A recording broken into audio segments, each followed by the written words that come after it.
Hello, everybody. My name is Jeremy Shapiro from the ECFR, and thank you for coming to this event. I'm sorry we started a couple of minutes late, but you know, traffic in Paris and everything is difficult. We're very grateful to organize this event in the context of the French presidency. I'm not exactly sure what that means, but of the Council of the European Union, and to have a really excellent panel here to discuss the sort of state of economic coercion and what Europe needs to do to stand up to Chinese and Russian economic coercion. We're going to start off with some opening remarks from Franck Riester, who is the Minister Delegate of Foreign Trade and Economic Attractiveness of France, and on what Europe is doing and what Europe can do to strengthen itself against economic coercion. This event, I would remind all participants, is public and on the record, so be careful what you say. It takes place in both French and English. We have a translation available, we think. For all of you on Zoom, all you have to do is look at the bottom of your screen and you should see a little globe icon through which you can select your preferred language for the event. If you select English, you will hear the English in the English when it's original, the original English when people are speaking in English, and French translation, and vice versa. And if you don't want any translation at all because you're multilingual and cool, just turn it off. As we've followed very closely, the Commission has published an idea for a EU anti-coercion instrument. But the EU, we also think, needs to think a lot more about resilience measures. This is a really timely moment to do it. Obviously, we're seeing at the moment really the first overt use of Chinese economic coercion against Lithuania, and Europe is struggling to respond. And of course, we're seeing that that Russia, as Ursula von der Leyen warned a couple of weeks ago, is using gas as political leverage and as economic coercion. So we have a really excellent panel to discuss that with representatives from Sweden, from the Czech Republic, and from Spain. I'll let my colleague Jonathan Hackenbroich introduce the other participants after Minister Riester speaks, but we'll start with you. And so, Minister Riester, the floor is yours. Merci beaucoup. Merci d'avoir organisé ce moment d'échange et cette réunion. Merci aux différents participants à cet échange. Je voudrais saluer tout particulièrement Martina. Nous étions ensemble à Marseille récemment, il y a plus d'une semaine, pour le Conseil des ministres informels du commerce de l'Union européenne, où nous avons évoqué notamment ces questions liées aux pratiques d'un certain nombre de pays, de puissances qui de plus en plus ne partagent pas un certain nombre de nos valeurs démocratiques et qui utilisent de plus en plus le commerce et l'économie comme un outil au service d'une pression politique. Et nous considérons que ce type de pratique pose de plus en plus de problèmes, en termes de commerce, en termes d'économie. Et malgré le dialogue, malgré la discussion, ces pratiques continuent de se développer. Elles ont existé dans le passé, mais on s'aperçoit qu'aujourd'hui, elles prennent une ampleur de plus en plus importante. Et on sait que c'est pour nous inacceptable, non seulement en termes de principe, on a besoin d'être clair sur le fait que l'Union doit être respectée par ces partenaires-là comme un partenaire à part entière, et qu'il y a des voies et des moyens pour parler politique ou de sujets politiques, par le dialogue, par la diplomatie, mais en aucun cas d'utiliser le levier du commerce et de l'économie pour ce faire. Et quand on voit ce qui se passe, par exemple, entre la Chine et l'Australie, ce qui se passe entre la Chine et la Lituanie, on s'aperçoit que la réponse que nous pouvons avoir par rapport à ce type de pratique doit se renforcer. Se renforcer par différents moyens, se renforcer d'abord par une réponse multilatérale, bien sûr. On considère que je considère que nous avons besoin d'être encore plus forts au niveau multilatéral pour répondre, pour avoir une réponse à ce type de pratique.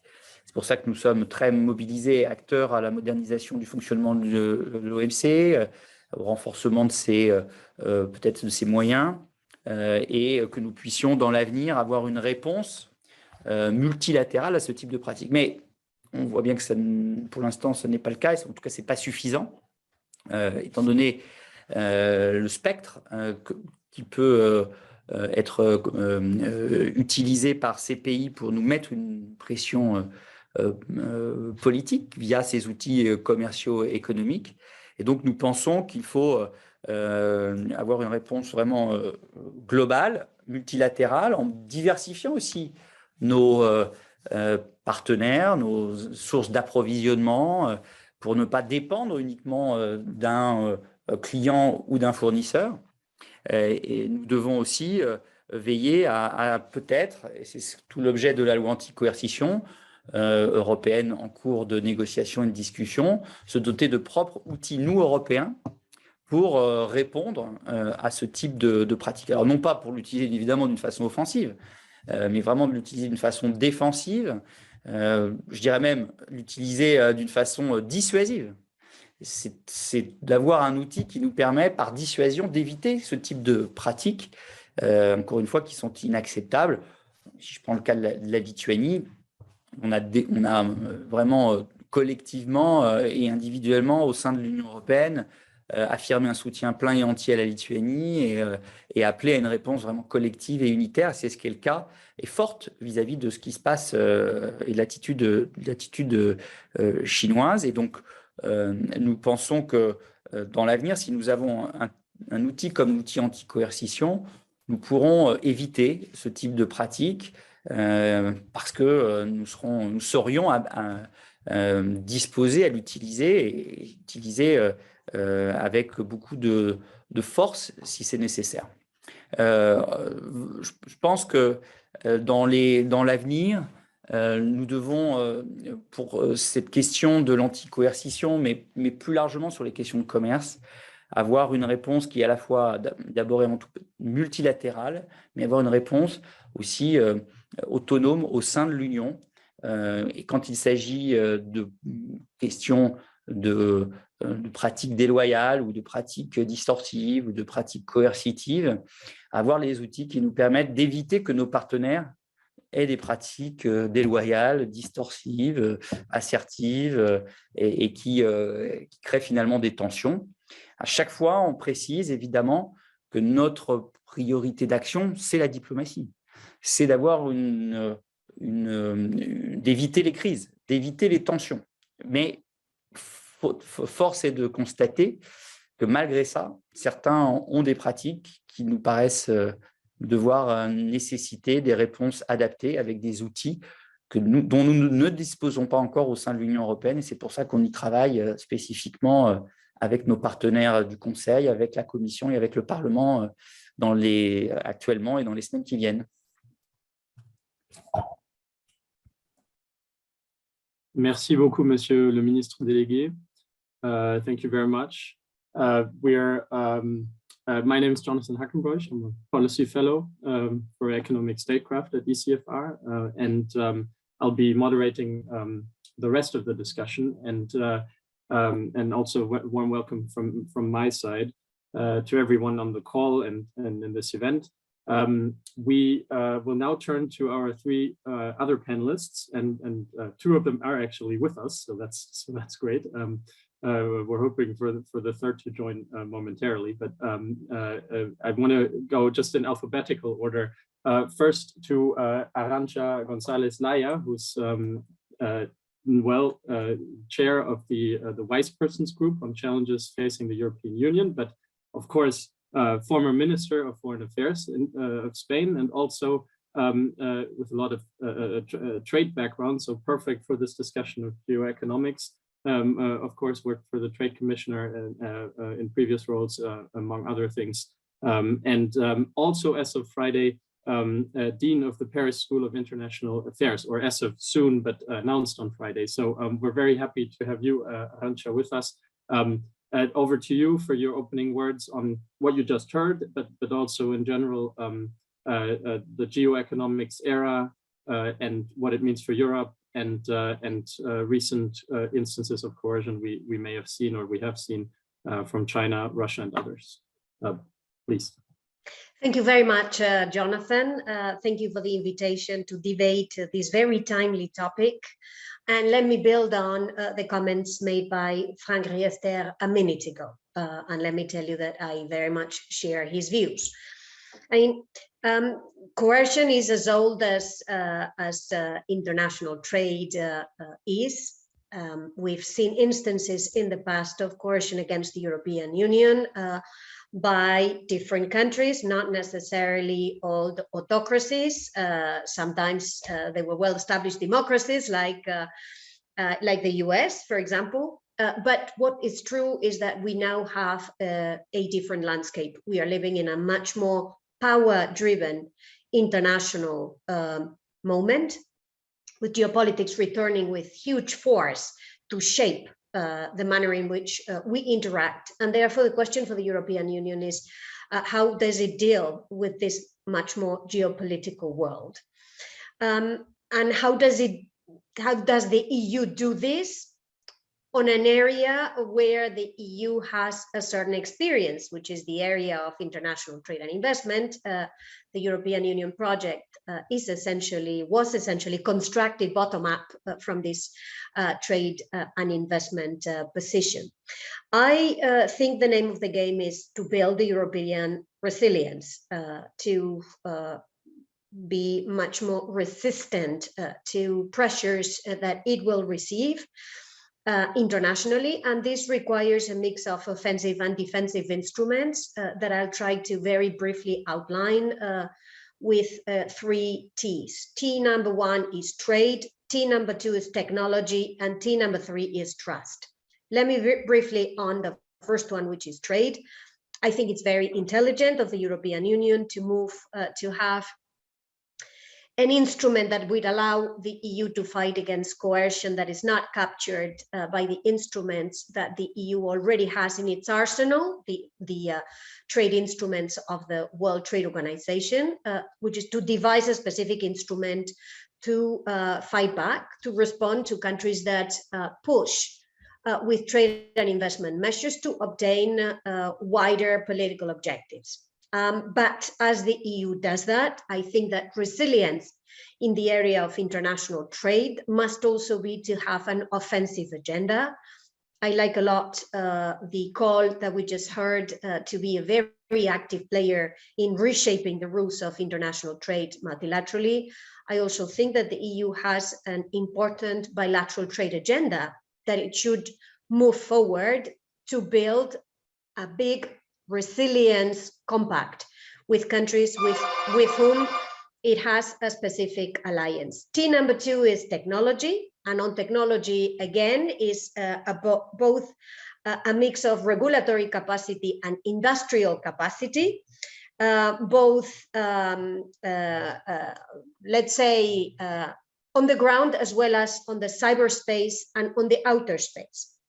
And number 3, the third T, which is trust, is about the ability of the EU to work with partners and to work with those that are like-minded and that would like to work with the EU to take this vision of an open, rules-based international system forward with the EU.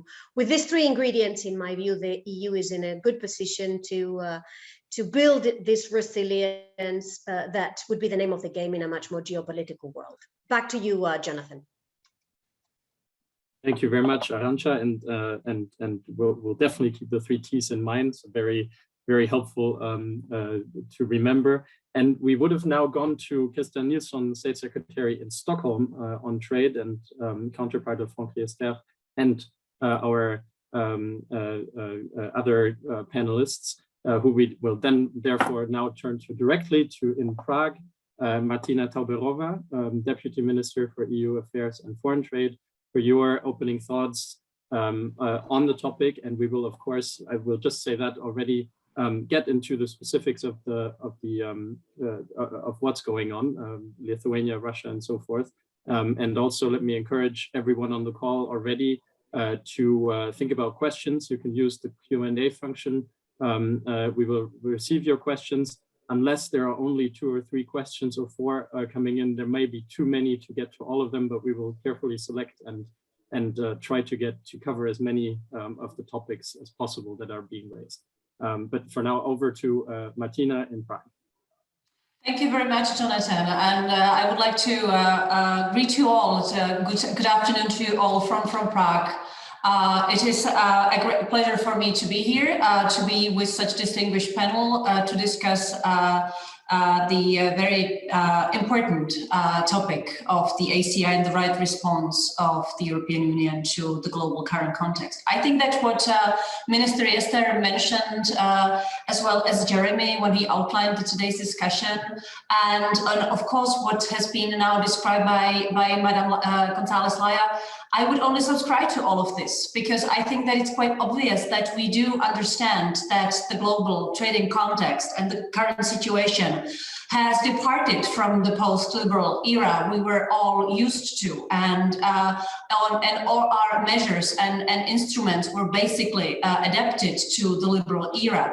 And I think that this era is over, and we all agree to this. So there is no difference in our opinions when we describe what is going on now, and that there is a lack of responsiveness of the EU, that there is a need to adapt to the totally changed paradigm of how we do now trade, and what other countries on the global trading scene, what instruments they're using, unilateral steps against the WTO, the whole multilateral trading system. So I think that there is no real major difference in how we see the current situation, and that we do understand that there is a strong need from the EU to respond, to write the right response to this situation. And I think that what basically is the crucial issue is how the whole response should be well placed and built, and what should be the response, what pillars should be there, and what measures the EU as a whole should take to really not outweigh to react properly. And I think that I would very much subscribe to my pre-speaker mentioned, Arancha González Laya, that the response should be multifaceted. It should not be only one-way street. I do fully share the view of my French colleague, Franck Riester, that we do lack teeth. I fully understand this, and I would not argue with him. So there is a need to better equip the European Union to the coercive actions of China, of Russia, of other countries. But I think what Arancha González Laya also very much stressed is that we should really try to find the right balance. And in our view, I think that the response of the EU, not only to the coercions on the global scene, but also to the quite highlighted strategic dependency of the EU, and basically the not sufficiently resilient EU economy, that it must be really a complex reaction. So I think that what also the Commission came up with last year, the open strategic autonomy concept, and we discussed it, and we all agreed in the European Union that this should be the response in terms of the trade policy of the EU.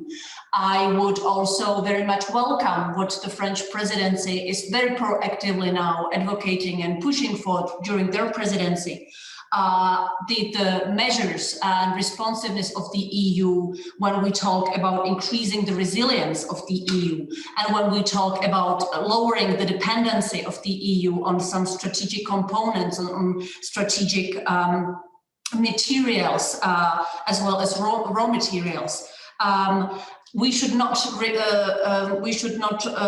forget about the real need to support innovations in the EU to increase our competitiveness for the future.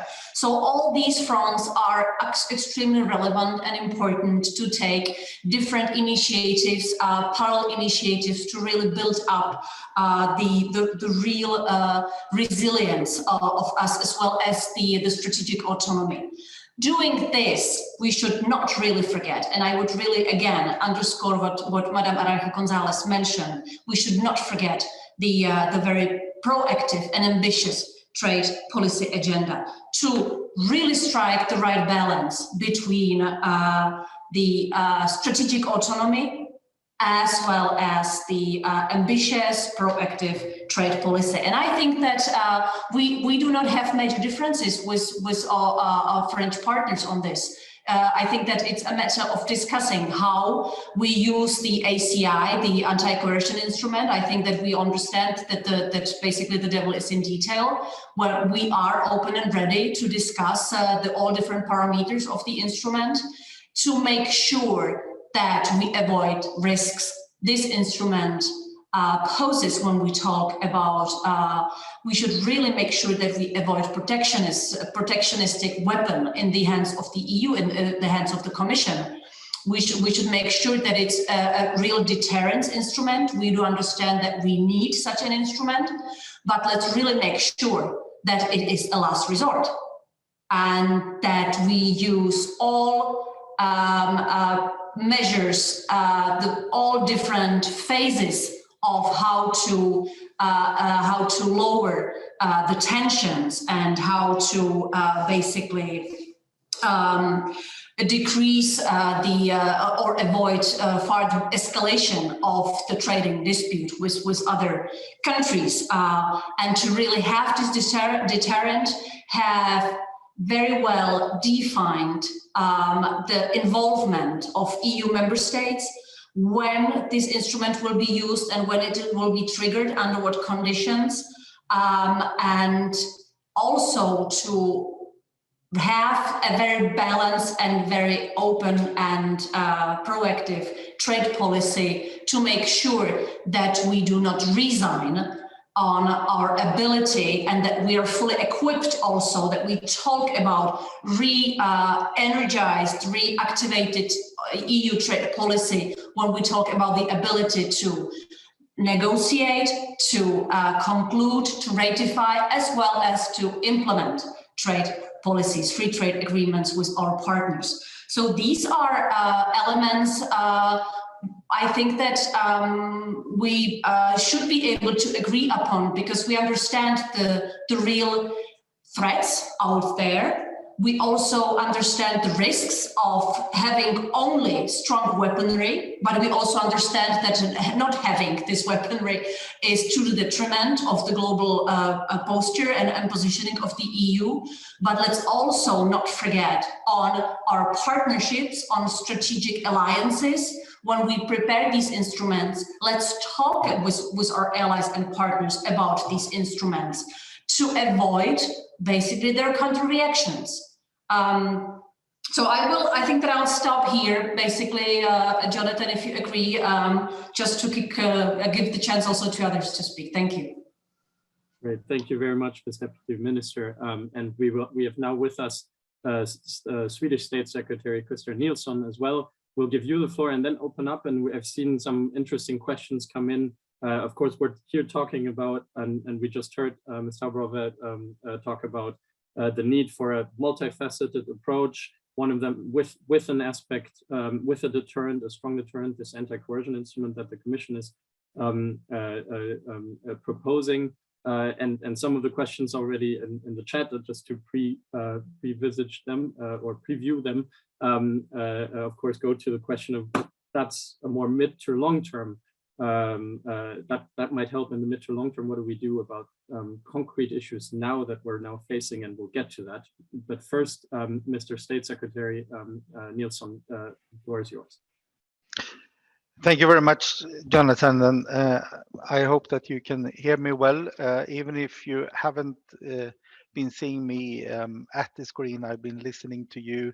We had some technical issues, as it can be sometimes. Thank you very much for the invitation, and I'm very happy to be a part of this discussion, a very important discussion. I think what we are discussing now is a broad instruments, broad policy development, which also means that we should have a broad discussion, looking into all the possibilities, but also the risks that are following, and several already has mentioned. But also, I think for us as a government, it's a couple of questions that we have to ask ourselves. And one of the first questions that also has been mentioned is, do we see an increased use of trade instruments for political purposes? And do we see the economic cohesion as a problem targeting us as member states, but also the EU, and decrease the possibilities of independent decision making? Yes, we clearly do, and I think that is one very important starting point, to see that we see and we face these kind of challenges. And Sweden, as a small country, we have had our fair share and experience in dealing with these kind of threats and economic cohesion. The second question is, of course, should the EU act in defense and of targeted individual member states, and should we aspire to grow our economic power globally? And of course, yes, for us as a individual member state, a small member state, we have been very grateful and seeing the huge possibilities of acting together coordinately within the European Union. That has been very important for us, the political coordination that we have had, and the support that we have got in those cases. But it's also our firm view that the economic cohesion must be challenged and met with actions that gives us the long-term conditions of needed to safeguard the EU, the credibility as a trading partner, and our competitiveness that Sarah mentioned as well. So the next question is, do we see the anti-cohesion proposal as the balanced response and that we need as a part of the toolbox? As it stands now, here the answer is no, we don't. Because when we hear in the debate now, and more often a heated debate, words like we need the nuclear weapon of trade policy, I'm quite worried, because I'm not sure this is the way that we should walk ahead, and where that will lead us. So implies an approach, that kind of wording and that expectation implies an approach where we stop challenging the use of economic cohesion, and rather instead might be heading a road where we ourselves use it in the same way that we have said is not the long-term perspective. So I think it's a risk of undermining the multilateral trade regime that is so important for us, and should be. So the other question is, do we need to develop the EU economic influence and take the lead for a balanced trade agenda that was also posed to us before this seminar? Yes, we must do, and we should do more. We're currently not acting as the world's third largest economy. Only 30% of our global trade is covered by trade agreements, and 85% of the growth expected is supposed to be outside the EU. So I think it's very important that we have a balanced approach, that we expand the trade agenda, and that we recognize that true resilience comes from the diversity in the global value chains, that we are competitive, that we are innovative, that we have the leading technologies, that by being in the lead of developing the transformation to the green economy and to fulfill the Paris Agreement, by doing that, we actually raise the cost of not being a partner with the EU. We raise the cost of using economic cohesion towards us. Of course, that's only one part of it, but I think it's very important to have that as a perspective as well.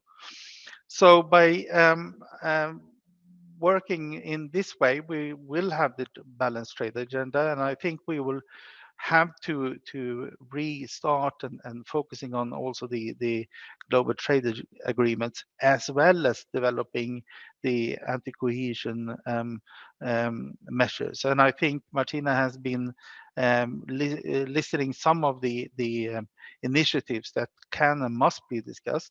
And I think there is lots of discussions that we can have on this topic, and I will be happy to follow up with some of the more detailed comments to that regard.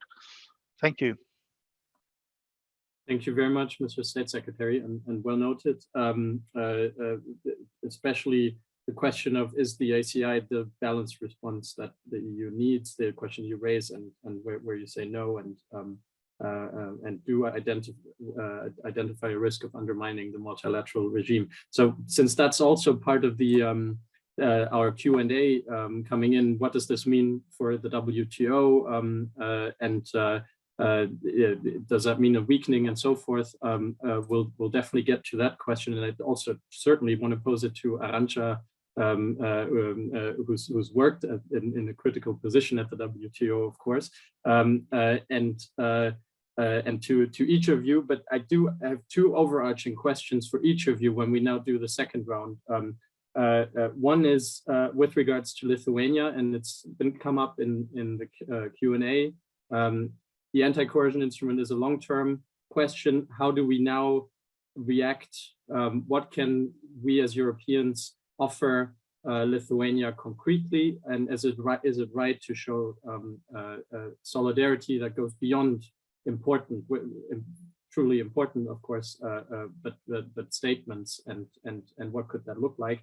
And the second question is also very pointedly, if I may put it that way, what do we do if Russia were in a scenario over Ukraine to cut off gas to Europe? Also a question that comes up quite a bit. I want to pose these two questions to each of you, and also take a few specific questions to each one of you that I'll also throw at you, and hopefully you won't avoid the Russia or the Lithuania questions in the process.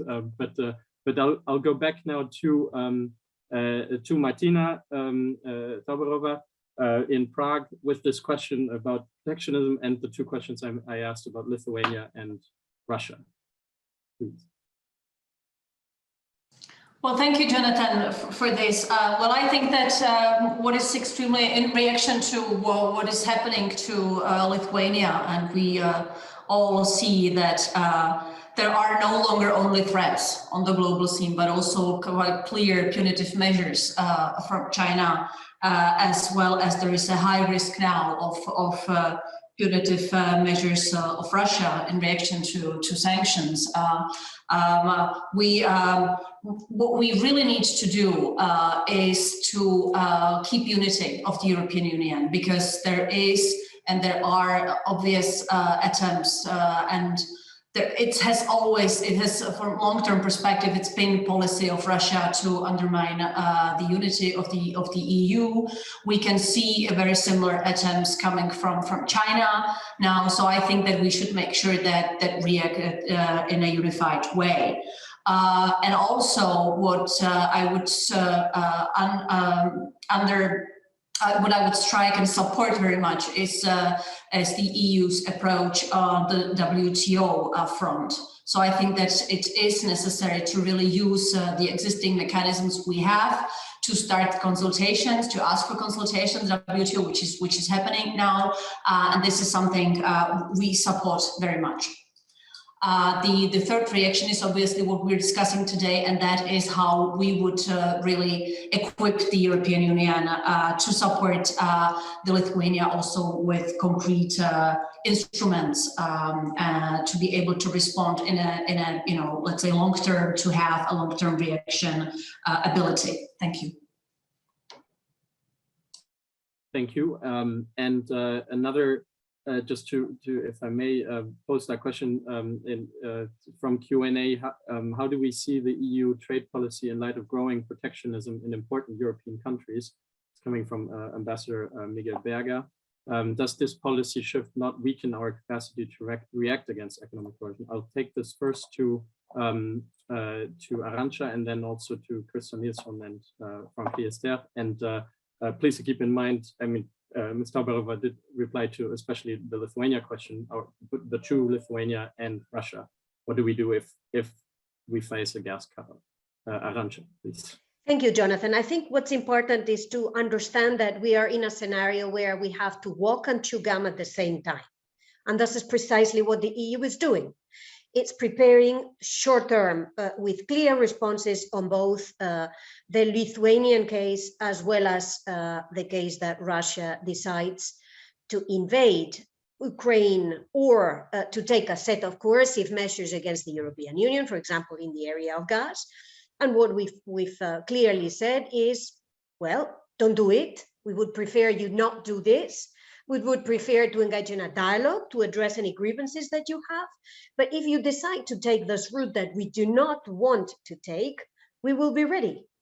This is the essence of the message. So the EU is ready to respond. But of course, our preference is for deterrence, our preference is for de-escalation, our preference is for dialogue, which is why we are not trumpeting beyond saying that we are absolutely ready. In the case of Lithuania, as Martina just said, the EU has taken this to the WTO. And again, what it has said is when we go to the WTO, we don't take things to the WTO lightly. But when something is wrong, we think is wrong, we like to take this to the WTO for it to be adjudicated. Now, on the second, sorry, that's on the short, medium, very short. But then on the medium to long term, the EU is also making huge efforts. It is just approved a CHIPS Act, investing heavily into the future of technology, which is chips. It's got out investments in the space. We should not forget that this is also another dimension where this geopolitics is being played out. And also on the trade side, it's working a lot in WTO to ensure the multilateral trading system is reformed and modernized. And I think it has 3 pending agreements on international trade with Mexico, with Chile, with Mercosur, that it would be worth also taking forward as a signal that the EU has a game plan, and that this game plan is one of openness. I want to come back to the question that you just posed, because I think it is important. Europe represents 15% of international trade. Europe is based on an open trading system. Europe benefits from an open trading system. Of course, not just open, also fair. We should not forget that it's not just about opening, it's just about making sure that it's open and it's fair. So maintaining an open-based system that is fair with fair rules of the game is essential to the European Union, which is why I think it is very smart of the EU to build this anti-coercion mechanism where there is no multilateral rule, to build it as a rules-based instrument. You see, you could just simply respond to coercion with coercion. But the EU is not saying that. The EU is saying, I want to respond to coercion with a rules-based instrument, with an instrument where I would first analyze and look at whether it merits using and what kind of gradation and what kind of response. So in a way, it's trying to rationalize the use of this instrument, which I think is a very intelligent signal that the EU is sending, that it is not seeing this as a protectionist instrument, is seeing this as an instrument to protect its political space, a space to make political choices when others are trying to weaponize these political choices by using coercive measures in the area of trade and investment. But I want to come back to this. I think it's a common thread that you've heard from all speakers this afternoon. Trade and open, rules-based, fair trade is a very important asset for the European Union that we should continue to nurture in whichever responses we give. Thank you very much, Arancha, and over to Mr. State Secretary in Stockholm once more. Now with this question where Arancha is saying the European Union needs to prepare for, double down on openness, if I may paraphrase, but do both. And the question of if the ACI is not the right response as a last resort instrument, because it's rules-based and because it does give us something, because I'll just add that because the openness is so important for Europe, does it not make Europe also particularly vulnerable when we look at companies getting pressure to stop trading with Lithuania, when it is Europe's gas dependencies that may, according to the European Commission President, get weaponized? So what's where do you stand, or do you view it rather like in the Q&A that protectionism in some of the more important European countries might not actually weaken our capacity to react against economic coercion? But thank you, Jonathan. And one response immediately on that question is, of course, aren't Europe vulnerable? Should we don't we need to have this kind of a protection? I think it's quite strong that our business sector, the companies that actually are living the daily life in trading, making the money, the efforts, and the wealth, and creating jobs by doing that, they actually see this as a too broad, too strong, too weaponized instrument. So does we as a government think so? Yeah, we can have questions about how is the decision making going in this proposal. Is the member states having the role that we should? Is it predictable and transparent enough? That's the vision of or perspectives of the government.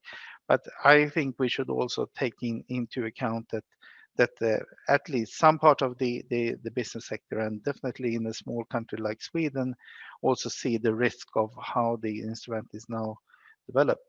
And I think it's important to the question said that if we build this kind of instrument, it must not be undermining our trade policy long term. So there we should have the references in relation to the WTO. We should see how the existing measures that we are now taking also in the relation to this horrible situation of Lithuania, how that is the steps that could be used as a first step. We should explain what are the different levels of actions from the EU. We should narrow down the uncertainty with the list of potential actions that we have today, that actually also have the risk of being using different policy areas of legislation like chemicals for using it as a counteraction. What would that mean for us as a legislative body in the EU? How predictable is our market if we say that in a second we could use existing regulations and do exceptions from environmental legislations towards one other country? I think there is both from the business sector and for governments reason to look into several of these aspects. I think when it comes also to the Russian question you posed, I think we all see that resilience is also about diversification, how to rework our economy and how it works. Several have mentioned that, and I think that is of course one of the answers, and we already see how the energy sector is working with different complementary sourcing at the moment, preparing for the worst case scenario that we don't hope will happen. But so I stop there. Some comments on how we should take this development of the instruments further on. I think I brought to the table. Thank you. Thank you very much, Mr. State Secretary, and over to Monsieur le Ministre Délégué, Franck Riester. I think there's enough questions on the table. Of course, on one of the questions of do we need both, how to avoid protectionism, but also Lithuania and Russia, if I may just come back to my two questions each time. Monsieur le Ministre Délégué, please. Oui, merci. Très intéressant de pouvoir échanger. Le point, c'est que dans un monde idéal, nous aurions un commerce ouvert, sans pratique déloyale, sans absence de réciprocité, sans subventions distorsives, sans pratique coercitive, où toutes les disputes ou les conflits se régleraient d'une façon apaisée, diplomatique et multilatérale. Sauf que ce n'est pas le monde dans lequel on vit. Ce n'est pas le monde tel qu'il est aujourd'hui. C'est le monde tel que l'on pourrait le souhaiter, le monde tel que nous souhaitons travailler pour qu'il advienne, mais ce n'est pas le monde que nous avons aujourd'hui. Et donc, il faut qu'on arrive à l'intégrer et à essayer d'apporter la meilleure réponse qui nous permette de protéger à la fois nos intérêts et aussi défendre nos valeurs. Et c'est pour ça que nous pensons qu'en plus du travail que nous faisons et l'énergie que nous dépensons pour essayer de redynamiser l'OMC, faire en sorte que nous puissions continuer à négocier, à régler des différends à l'OMC, en plus des efforts que nous mobilisons pour discuter avec nos partenaires, quels qu'ils soient, pour essayer de trouver des réponses diplomatiques aux problèmes que nous avons en face, que nous rencontrons. Il faut que nous puissions avoir des outils de défense, de protection, d'affirmation de nos valeurs qui permettent à nos entreprises de pouvoir continuer à commercer, développer leurs affaires de la façon la plus facile possible et que nous puissions aussi en parallèle contribuer à défendre nos intérêts et nos valeurs. Que nous ayons une cohérence entre ce que nous défendons par certains côtés dans les discours que nous avons, dans les politiques que nous mettons en œuvre en matière de développement durable, par exemple, soit en cohérence avec ce que nous faisons en matière de commerce. Et c'est cet équilibre-là qu'il nous faut trouver. Alors, c'est vrai que ça passe par d'abord être moins vulnérable aux pratiques coercitives ou aux pratiques déloyales.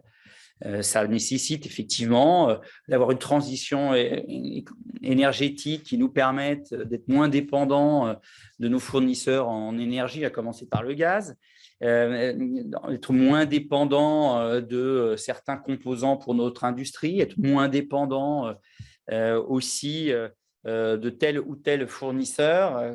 Et donc, tout le travail d'autonomie stratégique est absolument clé, absolument nécessaire. Et tout le travail de transition énergétique et plus largement écologique est absolument nécessaire. Bien sûr que nous devons continuer d'avoir comme objectif d'ouvrir nos marchés, de faire en sorte que le commerce soit le plus facile possible. Et c'est d'ailleurs une des raisons pour lesquelles nous avons pris la décision de mettre dans nos priorités de la présidence française, en plus de la dimension d'assertivité de notre politique, d'avoir une politique commerciale moins naïve, une politique commerciale plus durable, aussi d'avoir une politique commerciale qui continue d'affirmer la nécessité de l'ouverture pour nos échanges, de continuer à faire en sorte, par exemple, que nos accords de libre-échange soient bien appliqués par les différents partenaires qui sont les nôtres et de continuer de discuter, d'échanger avec nos partenaires pour négocier des nouveaux accords. Mais quand on est face à un cas comme le cas lituanien, qui n'est pas un pays de l'autre côté de la planète, hein. La Lituanie, c'est nos voisins, ils sont membres de l'Union européenne et ce qui arrive à Lituanie pourrait très bien arriver demain à la France, à l'Espagne, à la Suède et à tous les pays de l'Union. Et donc, face à ça, qu'est-ce qu'on fait? Eh bien, face à ça, on est d'abord solidaire et on l'est. Ensuite, on a une réponse unitaire et elle l'est. Et on essaye d'avoir une réponse diverse. Une réponse en essayant d'accompagner les Lituaniens pour faire face à ces difficultés, notamment en essayant d'apporter des approvisionnements diversifiés, en essayant de voir avec eux est-ce qu'on peut les aider pour faire face à cette difficulté pour que leurs entreprises ne soient pas trop pénalisées en trouvant encore une fois des fournisseurs différents et peut-être des clients différents. Et puis, il faut aussi affirmer notre souveraineté, affirmer qu'un partenaire commercial comme la Chine ne peut pas se comporter de cette façon-là et que s'il y a des problèmes diplomatiques avec la Lituanie ou avec l'Union européenne, on doit avoir une réponse diplomatique. À des réponses politiques, il doit y avoir des réponses politiques et pas des réponses commerciales et économiques. Et c'est ça qui se joue aussi en étant ferme vis-à-vis de la Chine, tout en étant dans le dialogue, bien sûr, mais en étant ferme vis-à-vis de la Chine. Alors, c'est pour ça qu'on a soutenu la décision de la Commission d'ouvrir une discussion avec la Chine sur ce sujet, mais on voit bien que ça ne répond pas à l'intégralité de ce qu'est cette action coercitive chinoise et qu'il nous faudrait, et c'est pour ça qu'on y travaille, avoir un autre type de réaction qui est cette loi anti-coercition qui doit être qui doit permettre une réponse la plus appropriée, la plus proportionnée, mais qui doit permettre une réponse dans l'avenir pour peut-être éviter que dans l'avenir, la Chine ou un autre pays nous utilise la coercition pour mettre une pression politique à un des pays de l'Union européenne ou à l'Union européenne dans son ensemble. Et c'est cette stratégie, je crois, qui est la bonne, c'est d'être clair sur la façon dont nous voulons continuer de discuter, dialoguer, être dans la désescalade avec nos partenaires, mais en même temps affirmer notre souveraineté, affirmer qu'on doit être respecté et qu'un certain nombre de pratiques ne sont pas acceptables quand il s'agit de relations entre nos partenaires et l'Union européenne ou des pays de l'Union européenne. Et c'est la meilleure façon d'éviter les tensions dans l'avenir. Regardez ce qui s'est passé avec le cas entre le contentieux qu'il y avait entre Boeing et Airbus. C'est parce qu'à un moment donné, on a été ferme avec les États-Unis d'Amérique. On a dit, nous aussi, on va appliquer un certain nombre de tarifs douaniers sur des produits américains, que les Américains sont revenus à la table des négociations. On a passé beaucoup de mois à dire, on ne peut pas accepter ces sanctions tarifaires, en tout cas ces tarifs douaniers sur nos produits aéronautiques et nos produits agroalimentaires. On ne peut pas accepter ça entre partenaires commerciaux, en plus entre alliés et amis. Et donc, nous devons trouver une solution. Faute de solution, on a pris la décision d'affirmer notre souveraineté. Et c'est grâce à ça qu'on a été respecté comme partenaire. Puis il y a eu le changement d'administration avec une volonté vraiment de renouveler la relation transatlantique. Mais sans cette affirmation de notre souveraineté, sans ayant été ferme à un moment donné, on n'aurait pas été respecté. Et donc, pour pouvoir éviter les tensions dans l'avenir, il faut se faire respecter d'une façon calme, sans être évidemment dans l'agression ou l'énervement, mais simplement dans le dialogue et la fermeté, fort de nos valeurs et fort de la défense de nos intérêts. Et c'est cette loi anti-coercition que nous proposons de bâtir, en complément de tous les autres dispositifs, qui nous permettra, j'espère, dans l'avenir, de continuer d'avoir une politique commerciale qui nous permette de favoriser et nos intérêts et nos valeurs. Thank you very much, Minister. And I will ask one last final question with a request to one sentence answer from each of you. If there was one thing that you would say that the Chinese pivot to Russia, if you will, or in any case, the joint statement and from the two countries in early February, what impact that has on Europe's geoeconomic posture, if there was one thing you would mention, which would it be? And I'll start with Arancha González, and then we'll go to each everyone. Arancha. Well, what I would say is that if one reads carefully the English translation released by China of the document it signed with China, one can see that a number of paragraphs that would irritate Europe, in particular those related to security and defense in Europe and to NATO, are not there.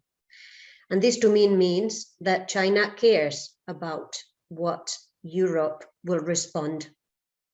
So that's the message that I take from that agreement. Russia does not, but China does. So we've got the beginning of a conversation to be had among Europeans in that respect. Thank you very much. That's very clear. And over to Krister and Nilsson in Stockholm.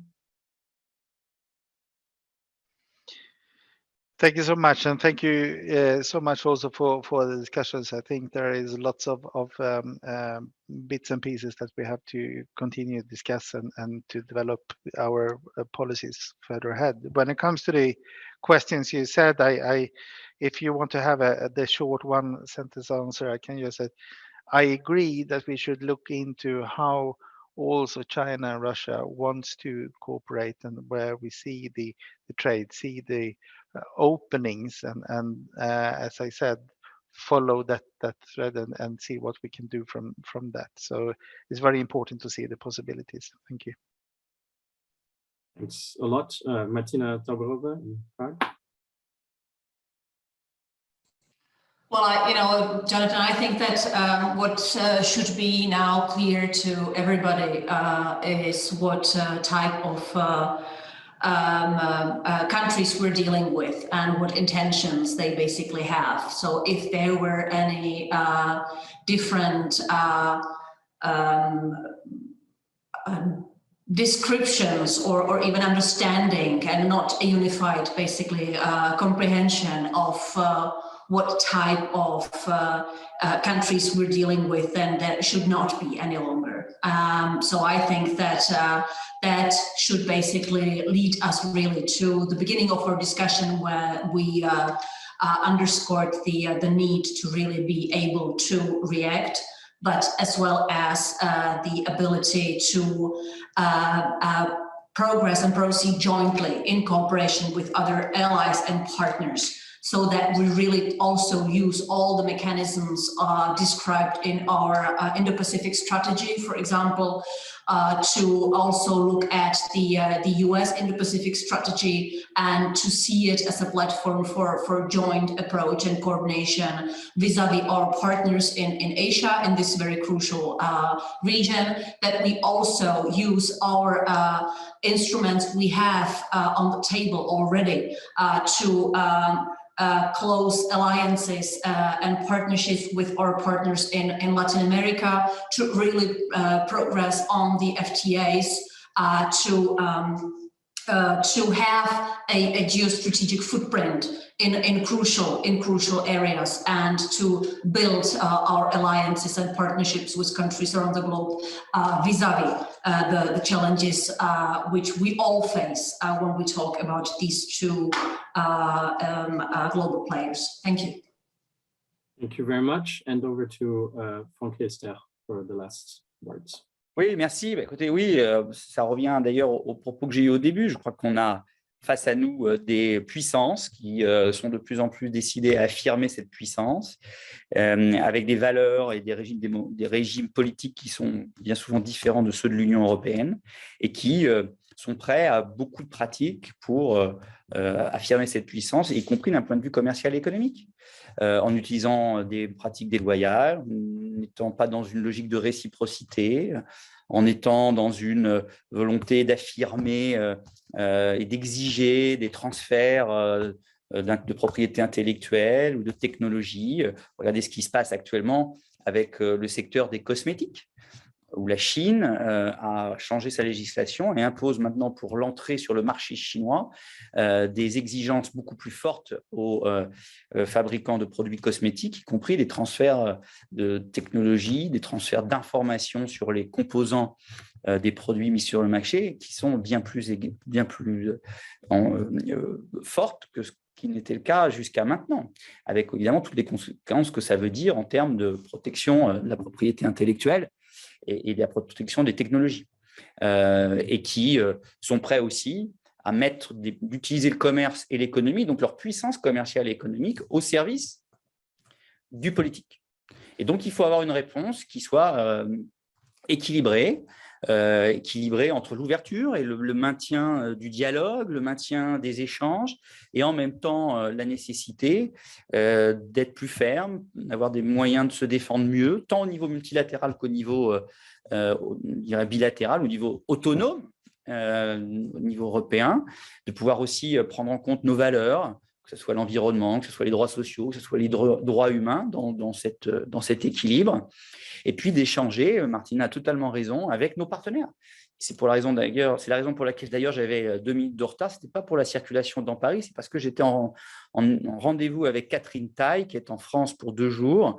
Nous avons passé plus de 2 heures à échanger justement sur de nombreux aspects des relations transatlantiques et puis de la situation commerciale et économique dans le monde.